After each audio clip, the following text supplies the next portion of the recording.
baseball. And Forbes Sports Brewers writers, he gets ready for game number 4 already of this Brewers Cubs series coming up tonight. That'll be at 3:20. Corbin Smith from Emerald Spectrum, he's a Seahawks reporter. He'll join us coming up at 4 o'clock for our Green and Gold update powered by the Potawatomi Sportsbook as the Packers and Seahawks will scrimmage each other tomorrow ahead of the actual game itself coming up on Saturday afternoon at 3. So Corbin Smith will join us then. Plus, we'll recap what we saw in Hard Knocks last night, as always, on Wednesdays at 4:20. I went to bed at 12:30 after I got done watching Hard Knocks finally last night. I watched it this morning. I usually watch it in the morning. Yeah. Again, I'm just not thrilled with this season of it so far. I've got stuff. We will get into the stuff that I have. There's questions for Charlie involving football players and weird people. So we'll talk to Charlie about that coming up at 4:20. So lots to get into. However, we have to start off with what happened yesterday as the Brewers get swept in their doubleheader. Now, the good news is this. Even though they got swept in their doubleheader, that does not mean you can't get your free burger today at Webb, right? And that starts, well, right now, 3 minutes ago at 2 o'clock. On my way in here, I went past the Webb on Highway 100, okay? There was a long line of people waiting for a free burger at Webb. Don't blame them. I took the picture. I put it up on Twitter. I sent it to Kay. The 9-year-old saw the picture and said, "No way am I waiting in line for a hamburger." And my response was, I agree.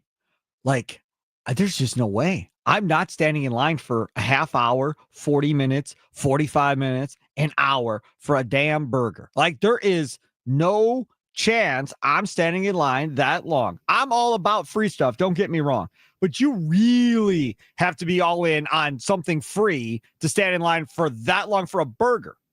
I don't think it's all about the burger, though. Yes, it is. No, it's not. It's about getting something free. It's about being a part of a free hot dog. It could have been a free chicken nugget. It could have been anything. It could have been, but it's not. It's the Webb burger. That's what people are always hyping up. They want the Brewers to reach that 13-game win streak or 12-game win streak. Yeah. They want them to get to that point so that they can be a part of that celebration. This is kind of like a mini victory parade for them. This is for the fans to go and celebrate that the Brewers went and did that. This is only the 3rd time in history that it's happened. This is a lot of fun to be a part of. When I was graduating high school, it was during when the pandemic had first started, and they did this whole thing at Krispy Kreme where you could just drive through and get a free dozen of donuts if you were graduating. I went and did it because it was a fun memory. Me and my friends went in our cap and gowns in our car and got like 8 boxes of Krispy Kreme donuts. This is the same kind of thing. You go for the memories. You go because you want to be a part of that history too. The Brewers did win, 14 games. They set the new record for the Milwaukee Brewers. And that was ended prior to the Cubs series starting. Now the Cubs series starts. The Brewers win the first game on Monday, which was great, right? That puts them 9 back. And then yesterday they come back and they lose both games. Now, again, were there highlights, were there things to get excited about in the game? Obviously, yes. There was highlights in both games, one of which was obviously Christian Yelich continuing his deal. And Yelich sends it high and deep to right. This one is way back there off the scoreboard. Christian Yelich with a tape measure shot down the right field line. And right away, the Brewers get one of them back. Number 26 for Yelich. Okay, so Yelich had a home run, obviously, there in the first game, so that was good. And we can talk about Frelick doing things. Perkins obviously making the big catch in the first game yesterday as well. Be a candidate to finish this game. First ball swinging, Matt Shaw. Fly ball deep left center, and it is going to be caught. Blake Perkins caught it. Crashing up against the wall, and his teammate Collins. Perkins still comes out of the ivy with it. So that was a great catch there. And the Brewers chasing 5-0, fought all the way back to 5-4. And then you give up a home run, so then it's 6-4, and you lose that one. Then you come back for the nighttime game with Jamison Tyon coming off the IR, and I said yesterday, boy, if anybody's going to give up runs, this is going to be Jamison Tyon, right? This dude is not consistent. Woodruff, you would think, is going to go out there and pitch well. Woodruff didn't go out there and pitch all that well. 4 1/3, 5 hits, 3 runs, 3 walks, 6 strikeouts for Woodruff. Ashby finished it off, which was nice, right? For the most part, they only gave up 1 run in 3 2/3. So they only used 2 pitchers, which means their bullpen will be fresh for tonight and then tomorrow afternoon's game as well. But you only get 1 run, and that was the RBI hit by Vaughn back there in the first. But early on, you could see that this was similar to what happened in game 1, where they had like 4 hits, I want to say, in the first couple of innings and only got 1 run out of it. And you're going, oh boy. In that first game, they had bases loaded. They had multiple runners on in different innings and couldn't come up with that big hit with runners on base. That was the issue in game 1. That was the issue in game 2. My question is, with the Brewers getting swept yesterday, what do you think was the issue yesterday for this Brewers team against the Cubs? Was that the biggest issue? Nicolay Love Fan Talk and text line 414-677-1250, 414-677-1250. Facebook and Twitter at The Fan Milwaukee. Sound off with a recorded voice message on the Odyssey app. Charlie, what say you? When watching those 2 games yesterday, I think the biggest thing is what you had mentioned already, that they left runners on base too often.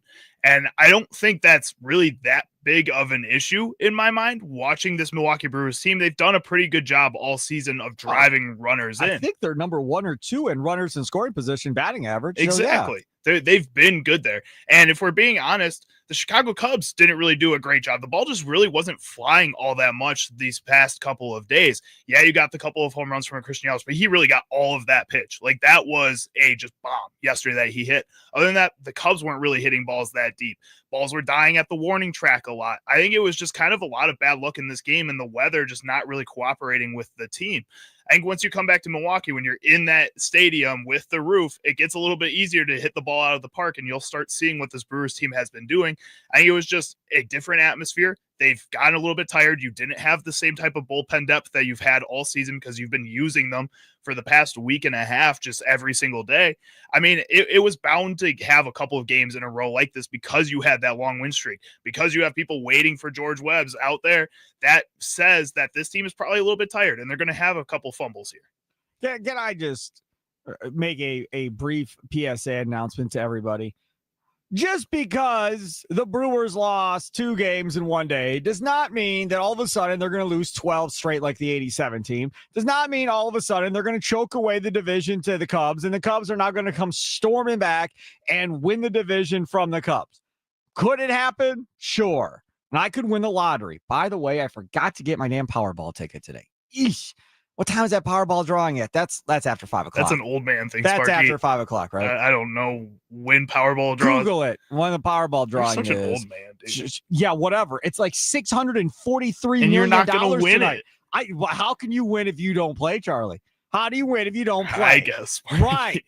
Go buy me a couple Powerball tickets. What time is it at tonight? Like 6 o'clock? Drawings are held at 10:59 p.m. every Monday, Wednesday, and Saturday. Oh, good. Yeah, I'll go get it on the way home then. Okay, I'm good. That makes me feel better. Anyways, back to talking about the Brewers. This Brewers team, sure, they can lose 12 in a row like the 87 team. Sure, they could screw it up, choke, and lose the division. Absolutely. And as I was about to say, and I could also win the lottery, right? I'm not saying the odds are exactly the same, right? The odds of me winning the lottery are definitely far more stacked against me than them doing what I just said, losing 12 straight and losing the division. Their pitching's too good, man. The starting pitching's too good to think that you're going to lose 12 straight and be that bad for a month and a half. Like, teams that don't have a lot of starting pitching, those are the ones that get into prolonged funks because they don't have enough guys that can bail you out. You're constantly in your bullpen gets burned out, so forth, and that's why you're not very good. The Cubs are a prime example of a team that was playing really well early on. Well, why? It wasn't because of their starting pitching. It was because their offense was playing like a softball team and just hitting home run after home run all over the place. No matter who they play, they're scoring like 8 runs a game. And then once that offense cooled off a little bit, and then it got back to, okay, now the pitching has to do its thing, and the offense still has to keep going, then it kind of petered out a little bit. Now, they are getting guys back, right? They got Assad back. They got Jamison Tyon back. Matthew Boyd, who has been that guy all year long, is at the front of that rotation with Imanaga. Now, in a playoff series, do they have enough? I don't think they do, as far as, 3 dominant starters at the front of a rotation. Then they're going to have to rely on their offense to do that. But the crazy part about that whole thing yesterday was Kyle Tucker, the guy we were talking about yesterday, didn't play in either game. And the rookie, Casey, was the star of the day yesterday. Now, as we know, as being Brewers fans, every time the Brewers would see a pitcher that has only pitched in the minors and making his major league debut against the Brewers, you could almost but guarantee we're getting 2 hit and the Brewers are going to struggle, right? So they've now faced Casey in 3 games. I would expect some type of adjustment made as far as how we're going to go attack Mr. Casey going ahead. I also want to see if Tucker is going to play tonight or if Tucker is going to play tomorrow afternoon at this point. Because if I'm the trader, I'm not sitting Casey. Casey's playing. So you have to figure out how you're going to get Tucker in that lineup. Maybe Tucker's the DH or maybe Casey's the DH and you give him a day off in the field. But that's something else you have to watch. Tonight, it's Mizorowski. It's a big start for Mizorowski, y'all. It's a big start for Mizorowski. The reason it's a big start for Mizorowski is he just came off of a horrible outing. And now he's playing this Cubs team who are the ones that hit the comebacker, that hit him in the leg, that eventually put him on the IL to begin with, right? So now you get to be in that environment. I'd love to tell you it's a big game environment, but based on the empty seats yesterday at Wrigley, I'm not quite sure how big of a game environment it's going to be tonight. But, if there are a lot of fans and if that thing is sold out and jam-packed and it feels like a playoff game, I feel like Mizorowski is better in that situation when there are a ton of people and his juices are flowing. This is a big one tonight. Mizorowski needs to come out, give me 5 innings, 1 or 2 runs given up, and give the Brewers a chance to win this game tonight. 5 innings is a lot to ask right now. I think out of these types of guys where they're having them on pitch counts, where they got them in these big high-pressure situations. I mean, look at Brandon Woodruff last night. Yeah. He'd been locked in the entire time he'd been back since that All-Star break. And since then, he's in this game, like right here, you saw him break a little bit. I wouldn't be surprised if you put Miz out there that he's going to break a little bit. And that's okay. Like you're saying about this little slide that they had yesterday, because they lost 2 games doesn't mean they're going to lose 12 more. Correct. Just because Jacob Mizorowski has 2 bad games in a row doesn't mean he's going to be awful for the rest of his career either. So yes, we want him to go out there and ball out because we've seen what he can do. We see when he has that energy and when he's feeling himself, nobody can touch him. But when he gets down a little bit on himself, we have to remember that he's still only my age. Yeah. He's still only 23 years old, man. He's still out there as a kid trying to make it. And you have to give him a little bit more time. If we head over to the YouTube comments, we got a couple people responding on there. Mark on YouTube says, Frelick set the tone in game 2 by watching 3 strikes in the opening inning. I don't. Farang did the same thing yesterday where he watched an entire count go. He watched 6 pitches, never swung the bat once, and struck out looking yesterday. It wasn't just Frelick looking a lot and not swinging. It was other guys with inside that lineup as well, Charlie. And that is, I understand trying to get the walk, trying to work pitch counts, trying to get into the bullpen of the Cubs so where you can take advantage of getting some runs. I get all of that. But at the same time, there's nothing worse as far as I'm concerned as far as watching strike 3. Like that is my one pet peeve of baseball at any level, is watching a strike 3 go down the middle or whatever the case may be. That's where I get frustrated. It just kind of felt like too many times yesterday they were trying to force the Cubs to make mistakes by watching pitches, by doing all these things, trying to get on base. And I think they were doing that because their guys were making mistakes for first time in a really long time. Chad Patrick was really wild yesterday.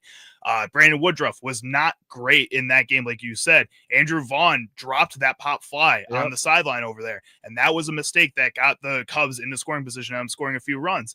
I mean, these are the type of things that the Brewers usually capitalize on. I think they were kind of freaking out for the first time in a long time that they were the ones making those mistakes. Anton also says on YouTube over here, I think it was a momentum change from Monday's game. Cruz set the tone in the first game and then the rain out. Just my thought. He also adds, I waited in the rain in 1987. One and done. Thanks, Webbs, but now no thanks on the wait. See, that's the thing. Like for me, this whole burger thing or whatever else. Yeah, I was younger in 87, right? So I was 11. I don't believe we went. I don't think. I'd have to ask my parents. I don't even remember. I mean, I remember the streak. I remember Easter Sunday the Yount no-hitter, watching that in my basement. I remember all that. The actual burger thing, that I don't remember vividly at all. And again, if the kids wanted to go sit out there and wait in line, I'm assuming Kay would probably tell them, no, I'm not waiting in line for a burger. But the fact that the 9-year-old said, no, I have no interest in waiting in line for a burger, I just laughed. Of that line that I saw over here on Highway 100, I didn't see any kids. I think they were all grown adults, and mainly because it's probably during the work day. So I wonder if people waited to take their lunch until like 1:30, 2 o'clock, and then are all flooding into these restaurants to try and go get their burgers. Oh man, it's only from 2 until 6, I think. I got stuck in line at the restaurant. I couldn't come back to work fast enough. Everybody knows where you're going, right? Probably. That's probably where everybody at the office is going as well. You're probably all going together. Right. Absolutely right. He's Charlie using over there. Steve Sparky Fifer over here. For me, what do you think the issue was yesterday? I think it's just simply not getting those timely hits with runners on base. And being able to drive those guys in. You're getting runners thrown out at home plate, Terang getting thrown out at home plate. I mean, that was an absolute perfect throw. If that perfect is off just a little bit, Terang slides home safe, right? So very rarely do you see guys getting thrown out, tagging up at third for the Milwaukee Brewers throughout the course of this season. So that was just another indicator. Hey, man, it's just not going to be their day, right? They're going to lose 2. It is what it is. We move forward. Hopefully you come back tonight. Listen, if they win tonight and now it's 2-2 in this series, that's a big L for the Cubs for the 5-game series. The Cubs need to win 4 of 5 to really put themselves in a position. The Cubs really need to win the next 2. If they come out of this winning 3 of 5 and they only gain 1 game out of this entire 5-game set and they don't see the Brewers the rest of the year, even though the Brewers lose a series, that's a win for the Brewers and that's a loss for the Cubs, Charlie. If they win tonight, it doesn't really matter what happens tomorrow.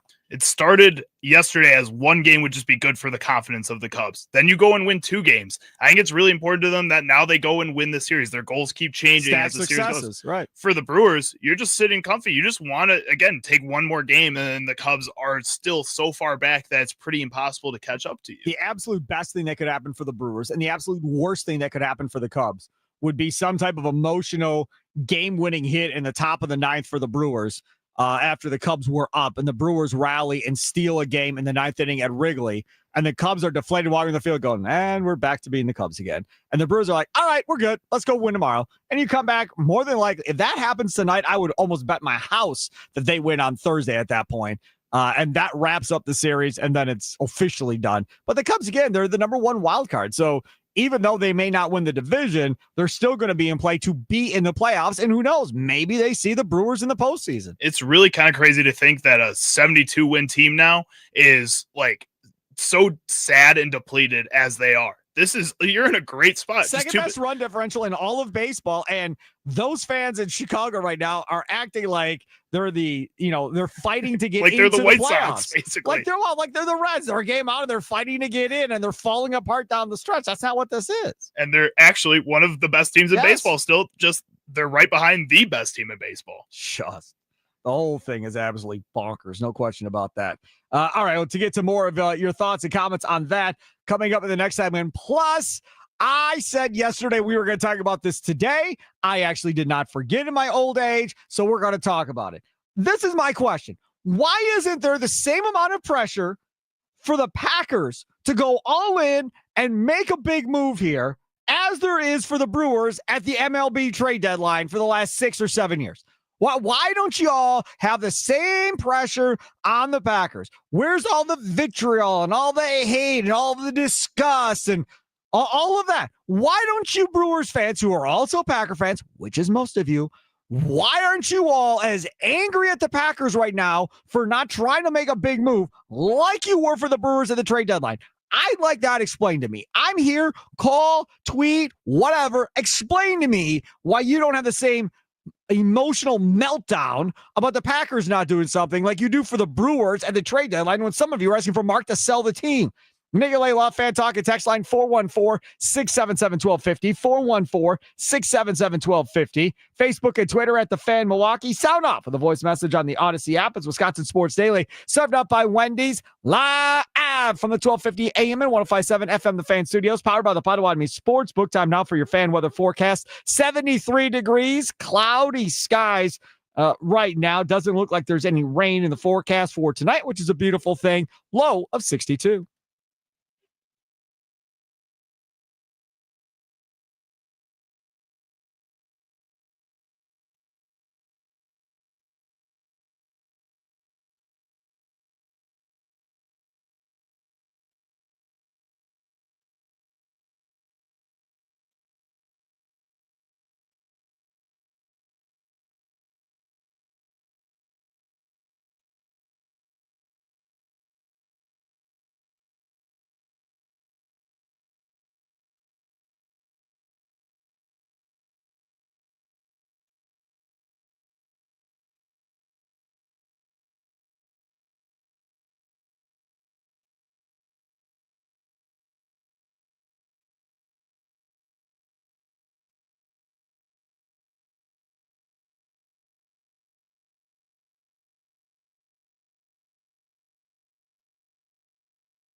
Welcome back, Wisconsin Sports Daily, served up by Wendy's, Potawatomi Sportsbook. They're here for you, right? So if you are looking to not have to pay $20, $25 for parking, you can go see a Brewers game. They have home shuttles to and from the game right there at the Potawatomi Hotel Casino. They start 1 hour before every game, and they end 1 hour after every game. And in order to get on there, you have to have either a same-day wager or a purchase at the Potawatomi Sportsbook, right? Could be at the Potawatomi Sportsbook kitchen, got yourself a drink, a burger, whatever.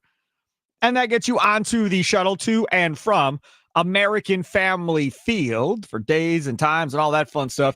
Potawatomi.com/sportsbook, Potawatomi.com/sportsbook. Take their shuttles to and from home games the rest of the year.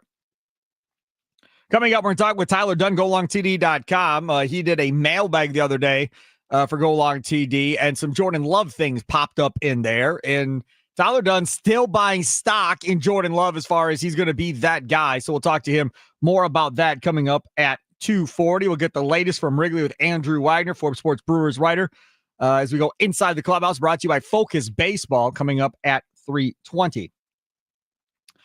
I want to get your thoughts on why there is a different standard for people that are Brewers and Packer fans for the organizations that they're fans of, both of them. As we talked about the other day, I don't think there's as much of a shared fan base with the Bucks and the Packers as I think there is with the Brewers and the Packers. And for the biggest reason being, there are a lot of people that simply don't like basketball, right? And then there are other people that like basketball, but college basketball, and don't like the NBA product. Fine. Then if you go statewide, the Packers and the Badgers obviously are the statewide teams. But then you get to the Milwaukee Brewers as probably that next team. And then probably a little bit farther down are the Bucks. Now, have they improved their statewide print because of Giannis and winning a championship? Absolutely. But it's still not to the level, I don't think, of Brewers and Packers and Badgers. So with that fan base being shared between the Brewers and Packers being the number one shared fan base in the state, it really dawned on me the other day that with all of this conversation about Micah Parsons might be on the block for the Dallas Cowboys, and then there's people saying, oh, they're not going to move them. They're just, this is how they do business and they'll eventually get it done. Okay, maybe. But there's all this talk of Micah Parsons. There's still talk of Trey Hendrickson, who I said months ago that I would have made a move for. Literally months ago. And Hendrickson still doesn't have a deal done. And it doesn't appear a deal is going to get done in Cincinnati. And now it appears that maybe they will field calls. I don't see on social media. I don't see with people calling the show. I don't see in our YouTube chat. By the way, stream The Fan on YouTube now. Just search The Fan Milwaukee on YouTube. You can see all of the live streaming of all of our local shows, videos, shorts, all that fun stuff. Subscribe, like, share with your friends and family. Much appreciated. But I don't see in the YouTube chat a lot of people clamoring and pounding the table. We got to go get Trey Anderson. We got to go get Micah Parsons. What is Ed Policy and Brian Gutekunst doing up there? Wake up. Go do something. See any of that. The Brewers go to the trade deadline. Now, listen here. Just to clarify, I have been angry at the Packers for not doing something for Trey Hendrickson, and I was angry at the Brewers for not trying to do more to get Suarez, right? So I'm equal in this one. I've been angry at both. Some of you, on the other hand, have not been. Some of you have been very angry at the Brewers, mad at Mark. You're a cheapskate. Get rid of some of these prospects. Let's push in and try and win a World Series. All of that stuff. You Packer fans, we haven't seen the Packers in a Super Bowl in what? Over a decade, right? Over a dozen years, actually, at this point. We're coming up on, it'll be 20 years in 5 or 6 years. But you don't seem to put the pressure on them like you do on the Milwaukee Brewers. I'd like to know why. Why don't you put the same pressure on the Packers to make an all-in move like you put on Mark and you put on the Milwaukee Brewers? Why is there a difference for you as a fan between the two? That's all I'd like to answer. That's all I'd like to know. Nicolay Law Fan Talking text line 414-677-1250, 414-677-1250, Facebook and Twitter at The Fan Milwaukee. Sound off with a recorded voice message on the Odyssey app as well. And of course, the YouTube chat is there too. John and Franklin, you're next up on the Nicolay Law Fan Talking text line. Why do you think there's a difference as far as putting pressure on the Brewers but not the Packers? Okay, you're comparing apples and oranges. Okay. The Packers have championships. The Packers have the same salary spent as the next team does. It's a completely different scenario and a very unique scenario that has gone on with this Brewer team, and why I was not. I wanted to see them make a move too, but I understood them not making a move, and I'm okay with it because the whole fuel to this Brewer fire that I hope the Cubs are not going to completely douse with 2 more wins, and they cannot let that happen, is the youth movement. Bringing these young players up that we barely knew anything about, and some of them we knew about, but it was all about the kids. And the dynamic that if you brought in some veteran, and sat one of these kids, one of their buddies, one of their peers, there was a potential it could have offset the mojo that the Brewers had going on. And it's a mojo, and it's going on because the trader's copying it, if you haven't noticed. And it's been working for him. Just like his ditching the flipping last game of the last series because his bullpen was in a shambles, and he was rewarded with a bullpen sweep by pushing that game last series. And it's BS, and I'm telling you, that was a play. This is a play. These are playoff games. This is how our team is going to play in the playoffs. We responded well with Freddie in the first game, but I was disappointed yesterday. I did not see the same fight that I've seen in this team, and it's all fun and dandy when it's going good. But when you get punched in the face, what do you do about it? And that's what I want to see this team get off the mat today and respond. But that's the difference between the Packers. The Packers had opportunities to overpay for players and fill glaring needs that the Brewers don't have glaring needs short of the power, but they're not built on power. They're built on speed and base hits. So to me, it's apples and oranges, Sparky. So for you, you should put more pressure on the Brewers because they haven't won a World Series. The Packers haven't been to the Super Bowl or won a Super Bowl since 2011, and therefore it's okay not to put pressure on them. They're different. I explained it. You want to talk about salary cap space, John? You want to talk about that? The Packers salary cap space right now, $31.2 million in salary cap space. That puts them 8th in the NFL with salary cap space allotted right now. The Lions have $47.8 million. They're second. Can you imagine the Lions get Micah Parsons, what that defense is going to look like?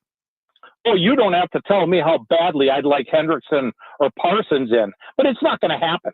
We're going to spend all this time talking about it, and he's going to go to the Bears and go right back to the teams they belong to. We all know how this is going to play. We've seen it happen dozens of times. Okay, so there, I think it's not going to happen. Right, John. So that's the answer then. You believe that the Packers will do nothing, so you expect nothing because they never do anything. No, that's not really it. The Packers have glaring needs. I'll tell you, sign me up right now. I'm worried about this defense. I'm worried about this defense, especially if this kid in Chicago is going to be ditching that ball in 2 seconds. Caleb Williams looked good on Monday. No question. Thanks for the call. I appreciate it, John. Man, the whole apples and oranges thing. You want to see something funny here? So he brings up, the Packers have the same salary as the next team after them. So I was like, okay, well, it's a good cap space. The Green Bay, now this is over the cap, which a lot of people use. $31.1 million in cap space this year.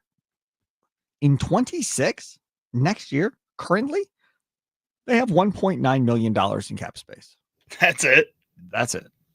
In 2027, your Green Bay Packers in 2027 have $62.7 million in cap space. That's kind of an insane roller coaster between those 3 seasons. What contracts change in that 2027 I don't know. season? But I'll tell you the good news. If you're a Saints fan, for the first time in like a decade, the Saints will not be in cap hell in 27. as we currently sit, the Saints will have $135.7 million in cap space in 27. In 26, on the other hand, the Saints are still in the hole $25.5 million next year as we sit today for 26. So there's going to be more cuts made and more trades made trying to free up money next year to get under the cap for the Saints. Then finally in 27, they'll get back to an even playing field for the first time, I think, in like a decade. Right? Since Drew Brees. That's absolutely insane that they've been in such a hole. And also, like, that organization, the past 2 years haven't been that bad, or have been pretty bad. But before that, it hasn't been that bad. They found ways to still be competitive. I mean, I think that's a pretty good franchise down there that's just struggling with how they screwed themselves. They really screwed themselves trying to go all in with Drew Brees. No question about that. Asking you, why isn't there the same pressure for the Packers to go all in like there is seemingly for the Brewers each year? Nicolay Law Fan Talking text line 414-677-1250, 414-677-1250, Facebook and Twitter at The Fan Milwaukee. Chat with us on YouTube or sound off with a recorded voice message on your Odyssey app. Let's go to Charlie in West Allis. You're next on the Nicolay Law Fan Talking text line here on The Fan. What's up? Yeah, what's up? How you doing? How you guys doing? Doing good, Charlie. Thanks for calling. So this is not probably what you guys want to hear, but I don't think that it's any different from because it's a Wisconsin team. We're always crying about victory and championships. The only difference is Milwaukee has not have a championship for a long time compared to Green Bay. Correct. Milwaukee's never had a championship. The Brewers have never won a World Series. Right, exactly. And that's why. That's the biggest thing. That's why. But Green Bay has, even though it's sad that we have two in, 30 years or whatever. But we're always crying about something, and I really just think it's just a Wisconsin team. We just want them to win. I don't think it's a comparison. It's hard to compare that team against Green Bay and the Brewers. They really. Let me ask you this. All right, hold on a second. Hold on. Let's go back. Let me change the question. In the last 10 years, last decade, do you think the Packers should have been probably to at least one Super Bowl in the last decade? So from 2015 to 2025, do you think they should have been in at least one Super Bowl? Yeah, of course. Right. Now, what about the Brewers in the same decade? Do you think the Brewers should have been to at least one World Series at this point, or no?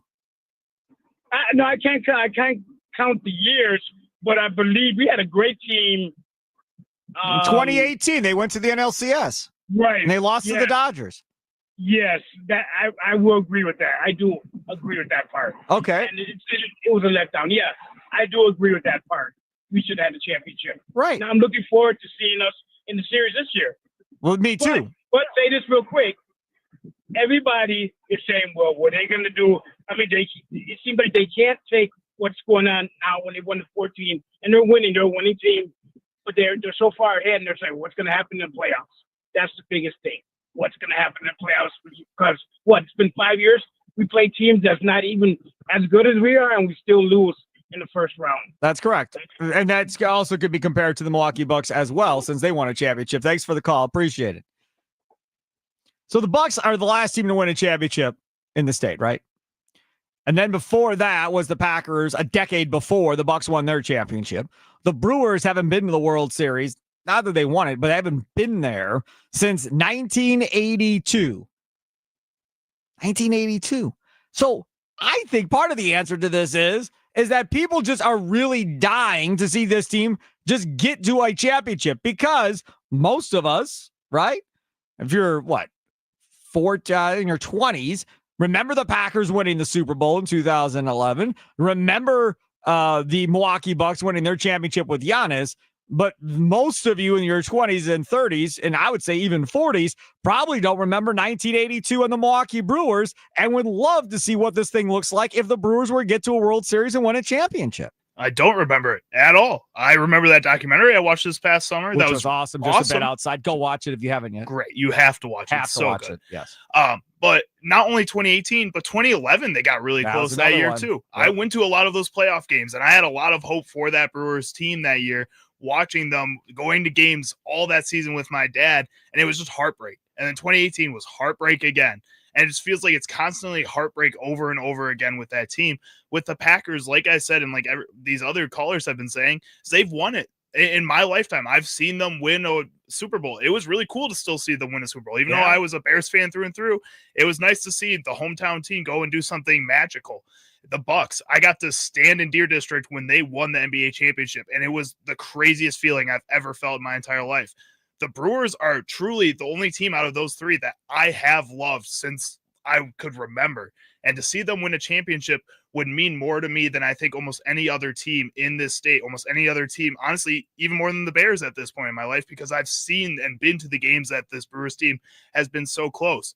So for them to not take that jump and not take those easy opportunities right in front of them is so much more frustrating than a Packers team who in the past, may not have made those same moves, but they've won that way. The Brewers haven't won that way yet. The meal of misfortune devised by Wednesday Addams is available now at Wendy's, where you must surrender to your fate. Comes with rest in 10-piece nuggets, small cursed and crispy fries, and a small Raven's Blood Frosty. And of course, 2 of 4 mysterious dips of dread to up the torment. In Wednesday's words, it's pure torture. Tribute to the suffering that awaits us all from the dips of dread. And the best part is you never know what you'll get.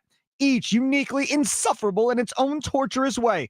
It's got to be Wendy's. Watch Wednesday Season 2 only on Netflix. Available for a limited time only at participating U.S. Wendy's while supplies last. Coming up next, we turn to the Green Bay Packers. Tyler Dunne, GoLongTD.com, talked about Jordan Love in his mailbag. Some people asking about Jordan Love and the Packers.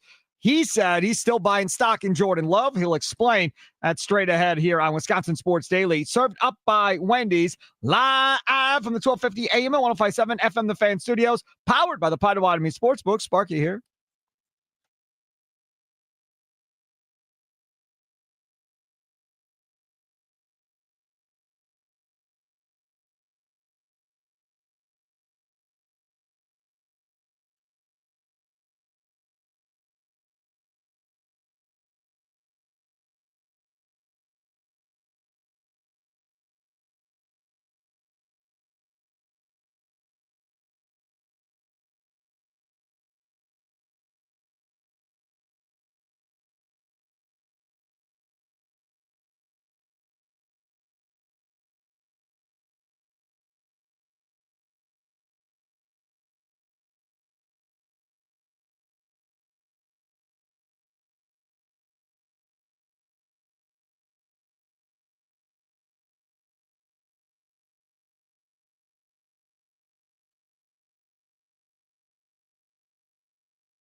Welcome in. It is Wisconsin Sports Daily, served up by Wendy. See Sparky Fifer with you. Charlie Usen, other side of the glass.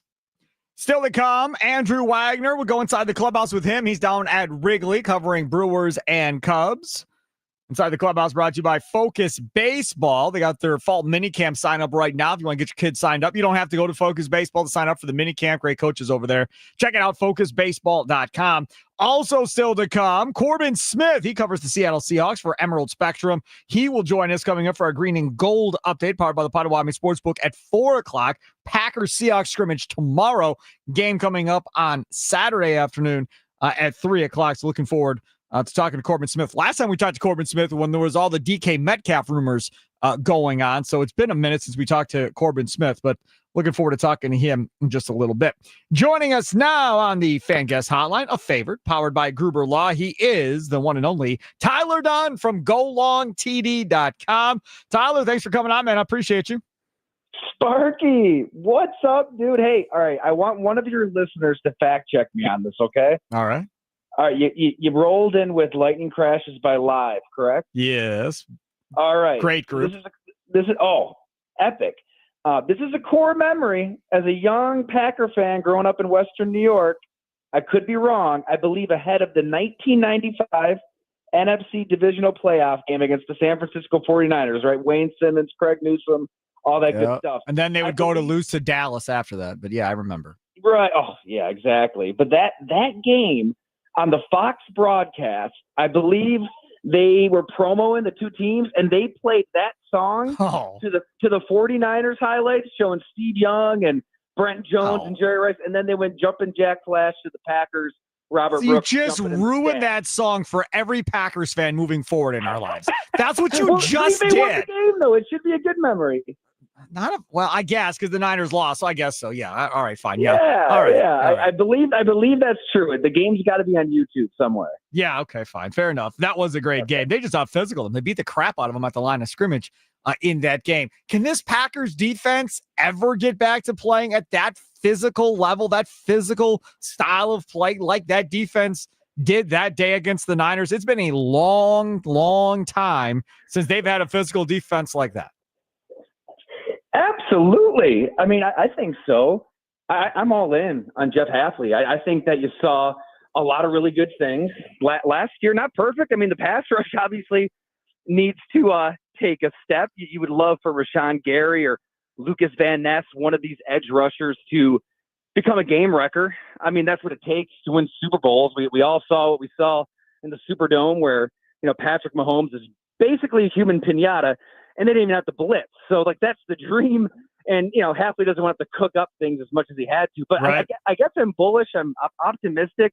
I just think there's just a ton of young linebackers and youth overall that gets me excited. I mean, even a Tyrod Hopper, we got together in the spring. It sounds like, he's even showing some things. Edgerrin Cooper could be a star. Oh, yeah. I think this defense takes some major steps this year. Yeah, the physical style of play will be good. Unfortunately, they've had everybody hurt under the sun for this Packers team right now, offensively and defensively. And Charlie, my producer, and I were talking about this yesterday. It could be rough going in week one against the Detroit Lions when all these guys come back and start playing together for the first time in months. So we'll see how that looks in week one. But you had a question about Jordan Love and the Packers as part of your mailbag that you did earlier in the week. And you were kind of just still backing Jordan Love, still buying stock in Jordan Love. And I continue to see people saying, in fact, John Gruden, one of those guys, Gruden just did his NFC North preview. That's like 2 freaking hours long. That's insane. But he did his NFC North preview, and Gruden talks about this is the year for Love, that we're going to see truly who Jordan Love is this year, and then we'll know who he is. Are you buying stock in that? Oh, I'm not getting off that hill anytime soon, Sparky. I'm all in, buying all the stock. God, you hate to blame injuries. I don't want to do that. I know it seems like I am, but you heard it from Jordan Love himself. You had an injury in week 1. You had the injury in week 8, the groin. I mean, both injuries directly impacted his ability to improvise, to elude the rush, to create his own passing lanes. I mean, how many times did you see Jordan Love not just tap the brakes, slam the brakes? I mean, He admitted it, right? He wasn't taking off. He's here's a 6'4", freakishly athletic, long-strided quarterback that, teams were able to kind of sit back, dare him to run in those two deep looks, and he didn't do it wisely, probably, because he didn't want to, stress those injuries. Now, if he's healthy, right, he's got the thumb, I get it, but non-throwing hand, whatever. If his legs are good, if his knees are good, if his groin's fine, and he's taken off in that situation, I think it completely changes Green Bay's offense, as does Matthew Golden, and an offensive line that adds Aaron Banks that should be continuing to improve. I mean, they've been drafted enough guys up there. They've been drafted enough receivers. Tucker Kraft might be a top 5 tight end. I know. I feel like it's probably good for Green Bay nationally that I feel like they're not being discussed like they were at this point last year. It's all Caleb Williams. Oh yes. My God, he beat the third stringers for the Buffalo Bills, MVP. I think that's a good thing for Love, for LaFleur, for the Packers, and year 3 also Leroy Butler, who we both know well. He made a really good point on our podcast. He thinks that this is the year Matt LaFleur kind of gives him a little more freedom, a little more reign, the keys to the offense at the line of scrimmage. I don't think it's a full-fledged Aaron Rodgers mode, but a little bit more freedom. Year 3 as a starter, year 6 as a Green Bay Packer seems to make a lot more sense for Jordan Love in 2025. Tyler Dunne, GoLongTD.com. Great website. Subscribe today. Follow him on Twitter at Ty Dunne. Joining us here on Wisconsin Sports Daily, served up by Wendy's. You can stream us on the Odyssey app. Watch us on YouTube as well. Search The Fan Milwaukee on YouTube. Watch all of our shows there. Check out our shorts, our videos, all that fun stuff. Okay, you brought up the Bills and the Bears.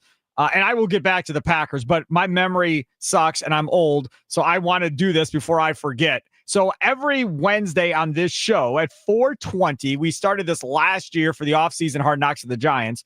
And then we did the Bears, and we're doing it with the Bills, the Hard Knocks on Wednesday, the recap of the Bills. You're there. You're right there in Buffalo dealing with all of this. Have you been over there? Have you seen the cameras? Have you talked to the guys?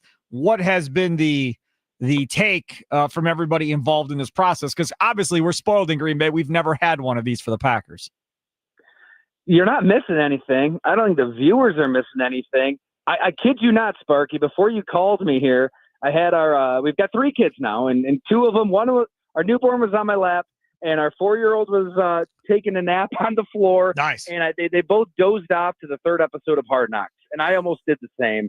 It's a complete waste of time. I don't know why I waste my time. I don't know why anybody wastes their time. It's edited by the teams themselves. Yes. It's covered in Purell. I mean, it's such a slap in the face to what Hard Knocks used to be. And honestly, it's everything I don't want Go Long to be. I mean, you want real football, raw football. That's what we're trying to bring people.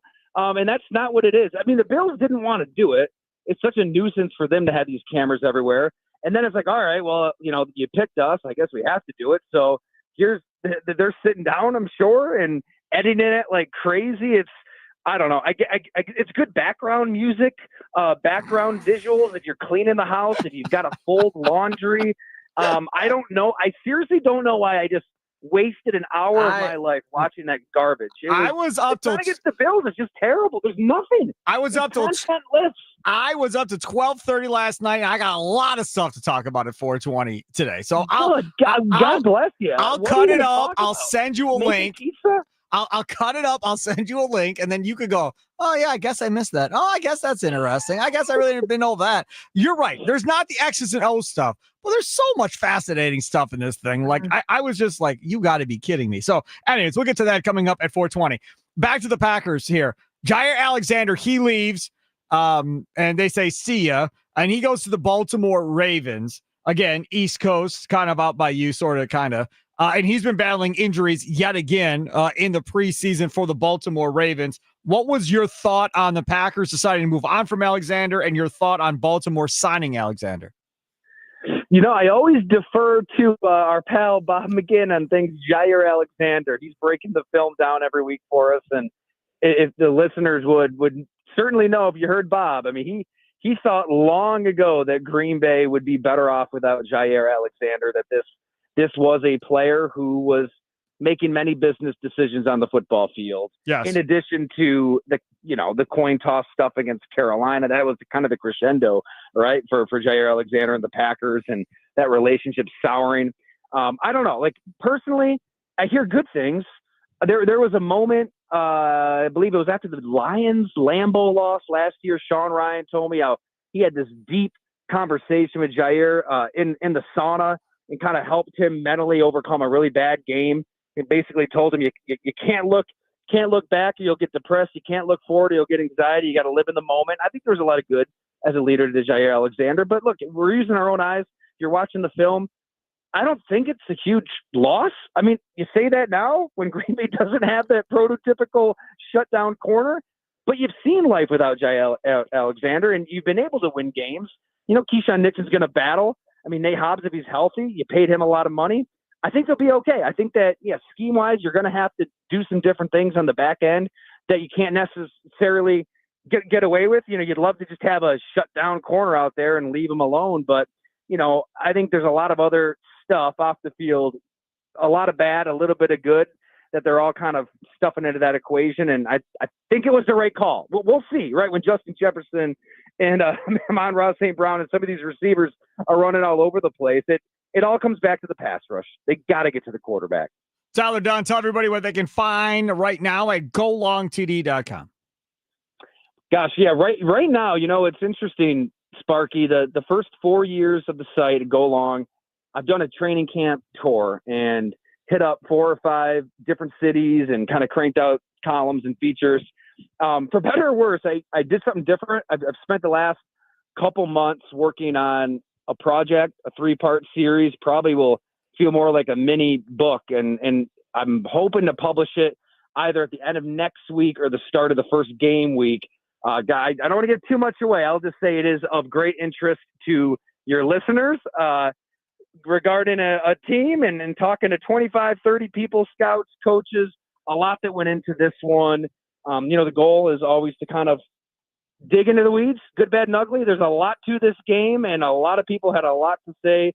I'll just kind of leave it at that. I have a question. I have a follow-up question because I got a bunch of people, and I'm sure you deal with it, that are like, insiders, they make crap up. They don't actually have any sources. They just throw stuff against the wall. But my question is this.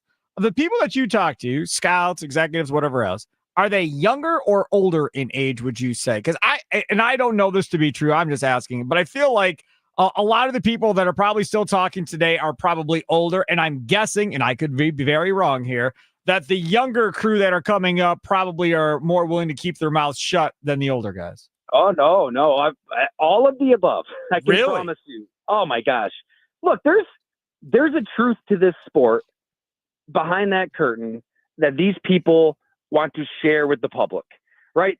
These guys, they work for NFL teams and they've got livelihoods to protect. I get it. If there's outlets and publications that don't want to use anonymous sources, that's their prerogative. As far as I'm concerned, it's worth seeking that truth, seeking the real NFL beyond a podium, beyond Twitter, social media.